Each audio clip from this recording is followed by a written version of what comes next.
dalam lift, dan sampai di lorong pun aku sendiri. Lorong begitu sepi dan hening, hanya ada aku dan suara langkahku. Tapi seketika bulu kuduku merinding begitu saja. Mas, maaf, saya pelawak di awal tadi. Nanti deh bisa saya ceritain. Ada yang nggak beres di apartemen Mas.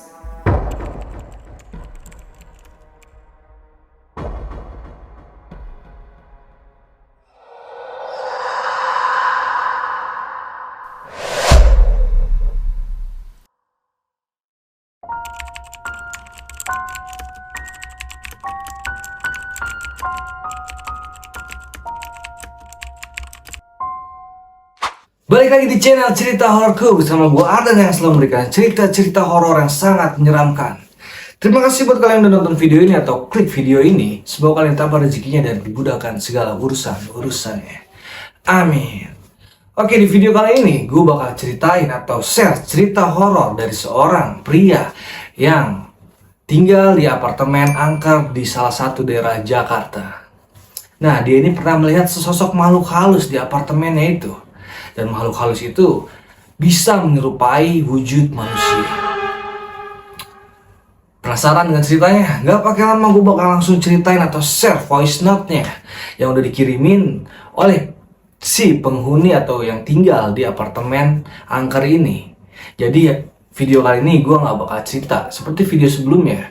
Gue bakal share voice note-nya aja biar kita dengar sama-sama nih. Buat kalian yang belum subscribe channel ini, tolong di subscribe dulu dan klik tombol loncengnya biar kalian gak ketinggalan cerita-cerita horor lainnya.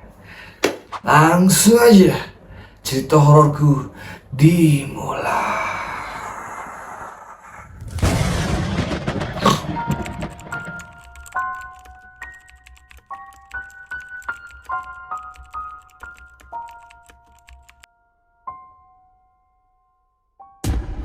Namaku Hanif. Aku tinggal seorang diri di sebuah apartemen di segitiga emas Jakarta, atau orang bilang jantung kota Jakarta.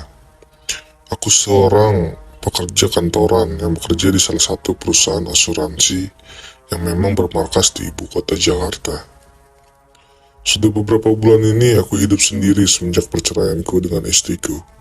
Karena kami belum punya anak, jadi aku bisa langsung terlepas dari ikatan hubungan itu. Kami jadi tak pernah bertemu lagi dan bahkan tak saling kenal. Sementara di apartemen, aku dibantu seorang asisten rumah tangga, namanya Ibu Lastri. Dia asli warga sekitaran di dekat apartemenku ini. Ibu Lastri ini tak menetap di apartemenku, dia punya jam kerja sendiri yang sudah diatur. Ketika aku hendak berangkat bekerja, dia datang dan membereskan apartemen sampai sore. Sedangkan aku pulang dari kantor sekitar selesai maghrib atau bisa lebih malam lagi. Dan sesampai di apartemen, semuanya sudah beres dan bersih berkat kerja Ibu Lastri. Jadi aku bisa langsung bersantai dan beristirahat di apartemenku itu. Pada suatu hari, aku hampir saja terlambat berangkat ke kantor. Tapi karena Bu Lastri datang dan mengetuk pintu, aku jadi terbangun dan segera bersiap pergi kerja. Sedangkan Bu Lastri melakukan yang biasa ia lakukan setiap pagi. Setiap pagi hari juga aku menyempatkan diri untuk sarapan di penjual bubur depan apartemenku. Tapi karena pagi ini aku terlambat, aku benar-benar tak ada waktu untuk itu. Bisa sampai kantor saja aku sudah syukur. Singkat cerita, aku sampai juga di kantor dengan mobil sederhanaku. Bekerja seperti biasa, bertemu banyak teman dan lainnya yang biasanya dilakukan pegawai pada umumnya. Waktu berjalan begitu cepat ketika aku di kantor. Tak terasa setelah hampir seharian bekerja dan 2 kali istirahat, tibalah aku di ujung hari. Sekitar pukul 6 sore aku keluar kantor menuju mobilku dan mulai mengemudi pulang. Sebenarnya pulang di waktu maghrib seperti ini adalah hal yang aku benci. Karena jalanan selalu macet di jam-jam seperti ini. Setelah memakan waktu lebih dari 15 menit, akhirnya aku sampai dan memarkirkan mobilku di basement. Kemudian aku berjalan ke lift untuk naik ke lantai 9 di mana aku tinggal. Aku sendiri di dalam lift, dan sampai di lorong pun aku sendiri. Lorong begitu sepi dan hening, hanya ada aku dan suara langkahku. Tapi seketika bulu kuduku merinding begitu saja. Aku pun segera masuk apartemenku.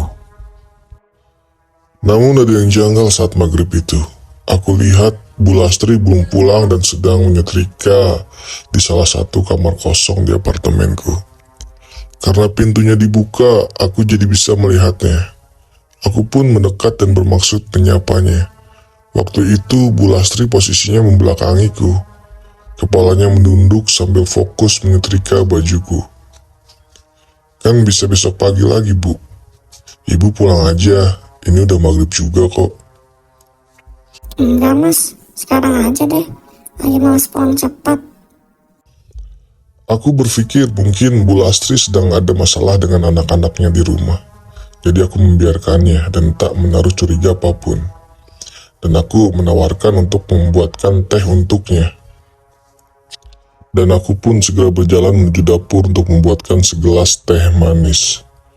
Cangkir sudah ada dan teh pun sudah tersedia, jadi tinggal aku buatkan saja untuk dia.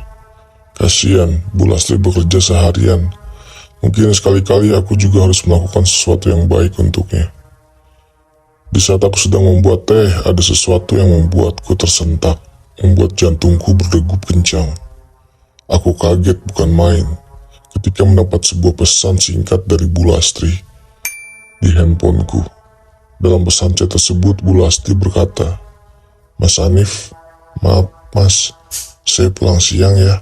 Mohon maaf mas, hari ini saya nggak bisa lama-lama." Ternyata Bu Lastri sudah pulang sejak siang hari tadi. Lalu dalam pikirku, siapa yang sedang menyetrika di kamar kosong itu? Astaga. Aku segera menghubungi Bu Lastri. Langsung aku berjalan ke balkon dan menelponnya saat itu juga. Untungnya respon Bu Lastri sangat cepat. Langsung menjawab teleponku. "Ibu Lastri, kenapa Bu? Kok pulang siang banget hari ini?" Mas maaf, saya pulang lebih awal tadi. Nanti deh besok saya ceritain. Ada yang gak beres di apartemen mas.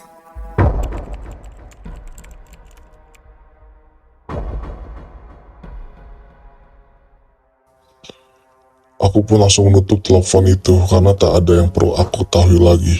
Semuanya sudah jelas. Orang yang sedang menyetrika itu bukan Bu Lastri. Aku pun menyimpan ponsel di saku dan berjalan masuk. Dengan memberanikan diri, aku berjalan menuju kamar kosong itu. Aku ingin memastikan siapa yang ada di sana. Firasatku udah mulai gak enak, sangat buruk banget. Saat sampai di depan pintu kamar, sosok itu masih di sana. Persis menyerupai Bu Lastri dari belakang. Aku juga belum melihat wajahnya. Dari depan pintu, aku perhatikan sosok itu. Sosok itu masih saja terus menyetrika baju yang sama. "Maaf, kamu siapa ya? Bu Lastri sudah pulang dari siang tadi. Kok kamu bisa di sini? Saya bisa panggil security loh." Yang membuatku bergidik adalah ketika sosok itu tertawa cekikikan sebelum menjawab pertanyaanku.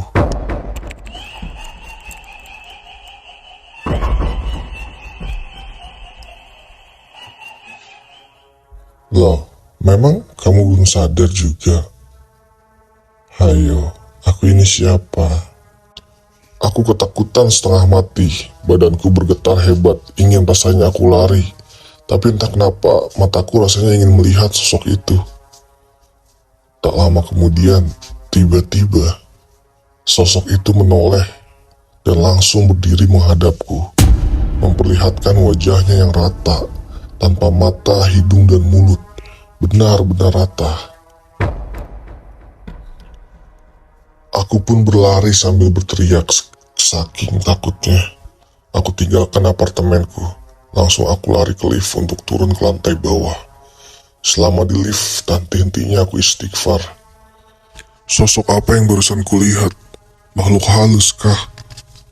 Kenapa ada di apartemenku? Sampainya di basement, suara cekikikan itu kini terdengar jelas di telingaku. Lantas aku langsung masuk ke mobil. dan menjalankan mobilku. Gara-gara kejadian itu, aku tidak tidur di apartemenku malam itu. Aku terpaksa tidur di rumah orang tuaku di Bekasi, yang lumayan jaraknya cukup jauh. Keesokan harinya aku berangkat kerja seperti biasa. Bu Lastri kusuruh untuk tidak datang ke apartemenku karena aku sedang tidak di sana. Setelah pulang kerja, aku berkunjung ke rumah Bu Lastri. Aku ceritakan apa yang aku alami kemarin. Dan ternyata Bu Lastri pun mengalami hal yang sama. Itulah alasan kenapa Bu Lastri pulang lebih cepat. Bu Lastri bilang kalau makhluk itu menyerupai aku. Namun setelah menoleh, wajahnya rata. Dan ternyata Bu Lastri selama ini sering sekali mendapatkan gangguan-gangguan dari makhluk halus di apartemenku. Tapi kejadian kemarin itu sangat menyeramkan. Karena makhluk halus itu menampakkan wajahnya yang rata.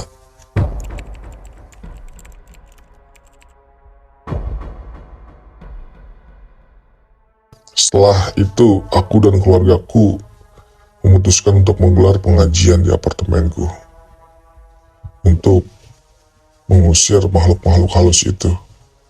Dan setelah aku menggelar pengajian di apartemenku, barulah aku berani lagi menempati apartemenku itu. Dan saat ini sudah tidak ada lagi gangguan dari makhluk-makhluk halus itu lagi.